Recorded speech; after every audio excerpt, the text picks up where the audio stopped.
అక్కడ 1998లో ఇంటికి 5 రూపాయలు వసూలు చేసుకొని బస్సు డిపోకు 5.5 ఎకరా స్థలం కొనిచ్చాం అధ్యక్ష.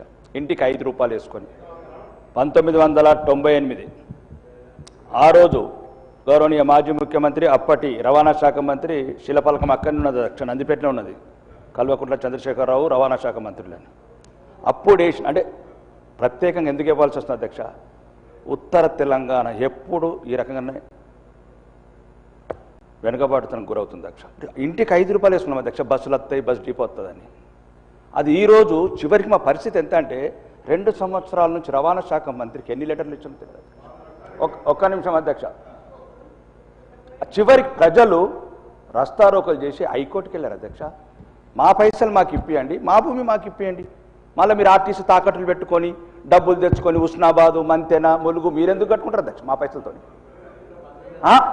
ఒకటి చెప్పిందేనండి, నేనేమంటున్నాను అధ్యక్ష, మేమేమంటున్నాము, ఇప్పుడు మాజీ శాసనసభ్యుడు సార్ 10 కోట్లు పెండింగ్ ఉంటే నేను వసూలు చేసి ఇచ్చాను అధ్యక్ష. 10 కోట్లు మా ఆరుమూరికెళ్ళి డబ్బులు తీసుకొస్తే మీరెందుకు ఉండవద్దు అధ్యక్ష? మాకు బస్ డిపోలు వద్దు, బస్సులు వద్దు, బస్ స్టాండ్లు వద్దు, నక్సలిజం లేదు, చచ్చిపోయినరు, మళ్ళీ నక్సలిజం పంపిస్తారట్లా మీరు? ఇది ఒక అధ్యక్ష. Kudwanpur SC hostel BC hostel కూలిపోతున్నాయి అధ్యక్ష. ఎంతమందికి అని తిరగాల, ఎవరెవరిని అడగాల? అసలు ఎందుకు, అసలు నాకు ఈ శాసనసభలు ఎందుకు వచ్చి నాకు అర్థం కావట్లేదు. నెలకు 2 లక్షల జీతం తీసుకున్నాడు, 2 గన్మెన్లను పెట్టుకున్నాడు.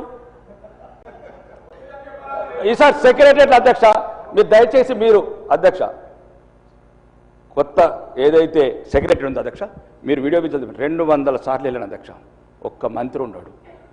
మరి మళ్ళీ ఈ వాస్తు పిచ్చి ఇలా పట్టిందో తెలియదు. అధికారులు ఉండరు, ఎంతమందిని అడగాల, ఏమేం చేయాలా చెప్పండి, మీకు ఏమి ఇయ్యము. మళ్ళీ ఎలక్షన్ వచ్చినప్పుడు ఏదైనా కొద్దిగా ఇస్తాం, తాయిలు గంగలు పోతుంది. మేము 4 దాకా కుద్వాన్పూర్లో అధ్యక్ష ఎస్సీ. ఒక్క నిమిషం అన్న, ఇక మాట్లాడినండి నాకు దయచేసి, నేను ప్రజల సమస్యల గురించే మాట్లాడుతున్నాను, రాజకీయాలు అస్సలకే మాట్లాడని వేదిక ద్వారా. ప్రజల సమస్యల గురించి చెప్పకపోతే ఎవరు మాట్లాడతారన్న సామాన్యుడి గురించి అధ్యక్ష?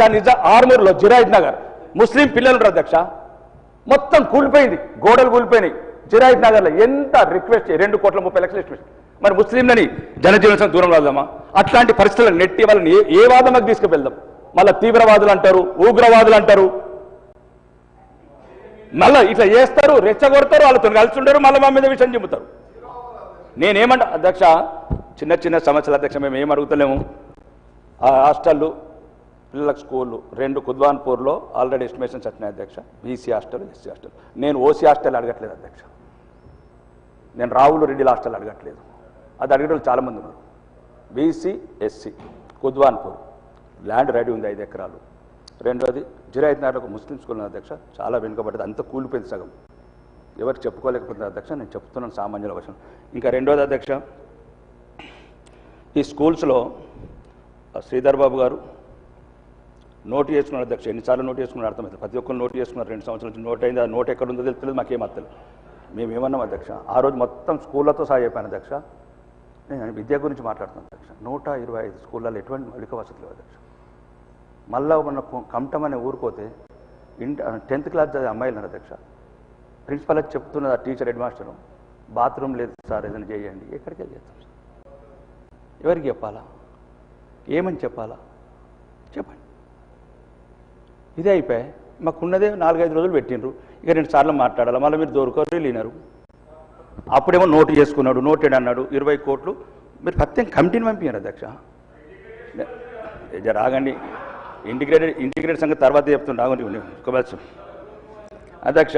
అదొకటి. మౌలిక వసతులు ఇంతకుముందు శ్రీధర్ బాబు గారు అండ్ ఒకసారి కోమటిరెడ్డి వెంకయ్య గారు నోటెడ్ చేసుకున్న అధ్యక్ష. 2 సంవత్సరాలు నోటెడ్ ఫైల్ ఎక్కడ ఉన్నదో జర వెతుకమనండి అధ్యక్ష, కొద్దిగా డబ్బులు కేటాయించమనండి. అట్లనే మా దగ్గర ప్రత్యేకంగా అధ్యక్ష ఈ కొన్ని ఇల్లు మొన్న 3,500 ఇచ్చారు అధ్యక్ష. కొద్ది వరకు సరిపోయినాయి అధ్యక్ష. కొన్ని ఊర్లలో ఏంటంటే ఇంతకుముందు ఉన్న టీఆర్ఎస్ ప్రభుత్వం కావచ్చు, టీడీపీ కావచ్చు, కాంగ్రెస్ కావచ్చు, ఇళ్ల స్థలాలు ఇచ్చారు కానీ పట్టాలు ఇవ్వలేదు అధ్యక్ష. మదనపల్లి, గంగడ్డ అన్నాడు కూడా, ఇట్లాంటి విలేజ్లలో, గాదెపల్లి విలేజ్లలో వాళ్ళు ఏమంటున్నారంటే అది పట్టాస్ కన్నా ఇందిరమ్మ స్కీములో అర్హులం అవుతామని. కాబట్టి దయచేసి కలెక్టర్ గారికి మీ ద్వారా మంత్రికి చెప్పడం ఏంటంటే, కలెక్టర్లకు ఆర్డర్స్ ఇచ్చి ఎక్కడైతే 10-15 సంవత్సరాల కింద ప్లాట్లు ఇచ్చి వాళ్ళకి పట్టాలు ఇవ్వలేదో, పట్టాలు ఇస్తే వాళ్ళకు కూడా ఒక గూడు వస్తుంది అధ్యక్ష. అందుగురించి అదొకటి మీ ద్వారా తీసుకెళ్తున్నాను. ఇంకా మా ప్రాంతంలో అధ్యక్ష చాలా విలేజ్లలో ఈ రైతాంగం ఎక్కువ ఆధారపడినది అధ్యక్ష. సామూహిక కల్లాలు రైతులకు. నేను ఫ్యూచర్ సిటీ గురించి మాట్లాడలేదు అధ్యక్ష, 5 లక్షల కోట్ల పెట్టుబడుల గురించి మాట్లాడలేదు. రైతులు కల్లాలు. మీరు ఇట్లా మాట్లాడే అసెంబ్లీలో ఇంకా సామాన్యుడి గొంతు సమస్యలు. నేను ఏం మాట్లాడుతున్నా అధ్యక్ష, 15 సంవత్సరాలైంది అధ్యక్ష లక్కంపల్లి సెజ్ ఒక్క ఇండస్ట్రీ రావట్లేదు. ఇక్కడ 5 లక్షల కోట్లు, ఇంతకుముందు దావోస్ పోతను 2 లక్షల కోట్లు, 7 లక్షల కోట్లు. ఏమైంది అధ్యక్ష? జిల్లాకు 70,000 కోట్లు ఇవ్వండి అధ్యక్ష. మళ్ళీ హైదరాబాద్ మీద భారం ఎందుకు మోపుతారు అధ్యక్ష? ఔటర్ రింగ్ రోడ్ దగ్గర మీ స్థలాలు ఉన్నాయనా? రీజనల్ రింగ్ రోడ్ దగ్గర మీ భూములు ఉన్నాయనా? అంటే తెలంగాణ 10 జిల్లాల తెలంగాణకు 70,000 కోట్లు ఇవ్వండి అధ్యక్ష. ఈరోజు ఆదిలాబాద్ ఎయిర్పోర్ట్ అయింది, ఈరోజు వరంగల్ ఎయిర్పోర్ట్ అయింది. మొత్తం 10 జిల్లాలను సమంగా డెవలప్ అయ్యింది అధ్యక్ష. హైదరాబాద్ మీద బాగా భారం పడుతున్నారు అధ్యక్ష. ఏ జిల్లా వాళ్ళు ఉంటారు అధ్యక్ష? ఆడు 20,000 జీతం చేసి 5,000 రూపాయలు కంపు రూమ్లో ఎందుకు ఉండాలి సార్ ఇక్కడ అధ్యక్ష? వరంగల్ ఉండని, కరీంనగర్ ఉండని, ఉన్నందుకు ఉండని. ఇప్పుడు మీరే అంటూ నిన్న గౌరవనీయ ముఖ్యమంత్రి అన్నారు 3,78,00,000 పాపులేషన్ ఔటర్ రింగ్ రోడ్ లోపల అధ్యక్ష 1,34,00,000 మంది ఉన్నారని గౌరవనీయ ముఖ్యమంత్రి అంటున్నారు. 20 ఏళ్లలో 75% పాపులేషన్ మళ్ళీ హైదరాబాద్ అర్బనైజ్ అవుతుంటారు. మరి ఇంకెక్కడున్నాయి అధ్యక్ష సౌకర్యాలు? మనం ఎక్కడో చోట కట్టడి చేయాలి అధ్యక్ష. ఉదాహరణకు హైదరాబాద్ నుంచి ఒకటి చెప్తున్నా అధ్యక్ష, ఎక్కడికి వెళ్ళినా 2 గంటల ప్రయాణం అధ్యక్ష. ఒక ఆదిలాబాద్ ఒకటే దూరం ఉంది, వరంగల్ ఒక 2 అవర్స్, నిజామాబాద్ ఒక 2 అవర్స్ ఉన్నారు. ఏమి అధ్యక్ష? లండన్కి వెళ్ళి వచ్చినోడికి హైదరాబాద్ దగ్గర అవుతుంది, 4 దూరం అవుతుంది అధ్యక్ష. ఒక్క నిమిషం అండి, మీరు మాట్లాడి నేను ఏమంటున్నాను, కొద్దిగా ప్రజల సమస్యలు ఒక 2 నిమిషాలు అవకాశం. ఎట్లా నీళ్ళు లేరు కదా అధ్యక్ష, అలా టైం అలా కళ్ళల్లో మంటలు ఉన్నాయో, కడుపులో ఏమున్నాయో అది తర్వాత చూద్దరు. కానీ రెండోది అధ్యక్ష, ఒక చిన్న మీద మంత్రి గారు ఒకటే నిమిషం ఇక లాస్ట్ అన్న, నేను అంటే ఇట్లా కోపం కత్తిరేమో అందరూ. నేను ఇక వాకాటన్న జరాగే. రెండోది ఇక ఒకటి అవుట్ సోర్సింగ్ ఉద్యోగుల అధ్యక్ష. రోజు ఏమంటారు, కార్పొరేషన్ ఒకటి పెట్టమంటారు. మీరు మేనిఫెస్టోలో పెట్టింది, కాంగ్రెస్ మేనిఫెస్టో పెట్టారు. మధ్యాహ్న కమిషన్లు ఎక్కువ మంది తీసుకుంటారు అధ్యక్ష.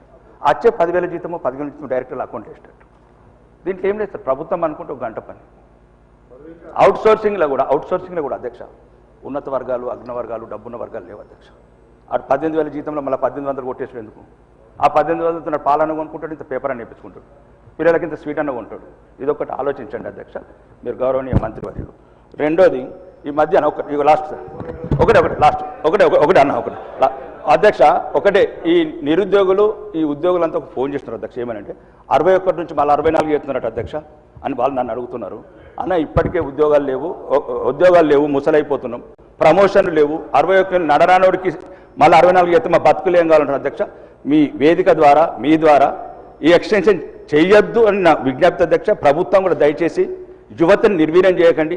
మీకు ఏదైనా డబ్బులు లేకపోతే అప్పులు తెచ్చుకుందాం, మత్తు తెచ్చుకుంటున్నాం, అప్పులు అవి కొన్ని